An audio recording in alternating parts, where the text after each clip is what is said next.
गांव का नाम था राजापुर। चारों ओर हरियाली थी, लेकिन गांव का एक कोना हमेशा वीरान रहता था। वहाँ एक बहुत पुराना पीपल का पेड़ था, जिसकी छांव में कोई नहीं जाता था। लोग कहते थे कि वहाँ कुछ है, जो देखता है, जो सुनता है और कभी कभी बोलता भी है। शाम ढलने से पहले घर लौट आना माँ अक्सर बेटे रघु से कहती थी। रघु 17 साल का जिद्दी लड़का था। गांव के किस्सों पर हंसता था। अरे भूत वूत कुछ नहीं होता, ये सब बुजुर्गों की बनाई बातें हैं। एक दिन गांव में मेला लगा। दोस्तों के साथ घूमते घूमते रघु रात के 10 बजे तक बाहर रह गया। सब लौट गए, पर रघु ने शर्त लगाई कि वो पीपल के पेड़ के नीचे बैठकर ही घर जाएगा।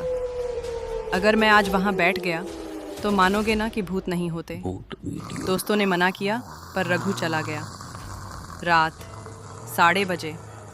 सीन, पीपल का पेड़, चारों ओर सन्नाटा। पेड़ की टहनियाँ हवा में डरावनी सी सरसराहट कर रही थीं। रघु ने मोबाइल का टॉर्च जलाया और ठीक पेड़ के नीचे बैठ गया।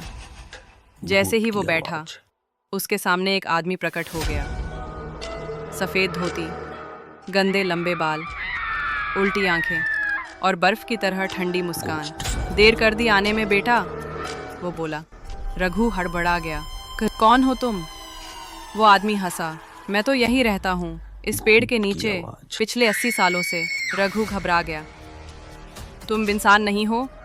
ना, इंसान था, अब बस एक भूला हुआ नाम हूँ। Scene, flashback. उस आदमी की कहानी। उसका नाम था गोपाल। कभी इस गांव का किसान था। एक दिन गांव वालों ने उस पर चोरी का झूठा इल्ज़ाम लगाकर उसे इसी पेड़ से बांध दिया। बिना खाना पानी के 3 दिन, और फिर उसकी लाश यहीं मिली। मेरी आत्मा यहाँ अटकी है रघु। मैं किसी को मारता नहीं, बस बात करना चाहता हूँ। कोई सुनता नहीं, सब डरते हैं। रघु की आंखों में आंसू आ गए। तुम बहुत अकेले हो ना? हाँ, बस एक बार कोई मेरी बात सुन ले तो शायद मुक्ति मिल जाए।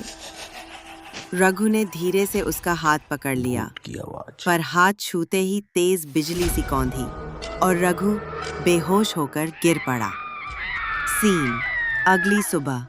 गांव में हड़कंप। लोगों ने देखा कि रघु पेड़ के नीचे बेहोश पड़ा था, पर जब होश आया, रघु कुछ अजीब सा बर्ताव करने लगा।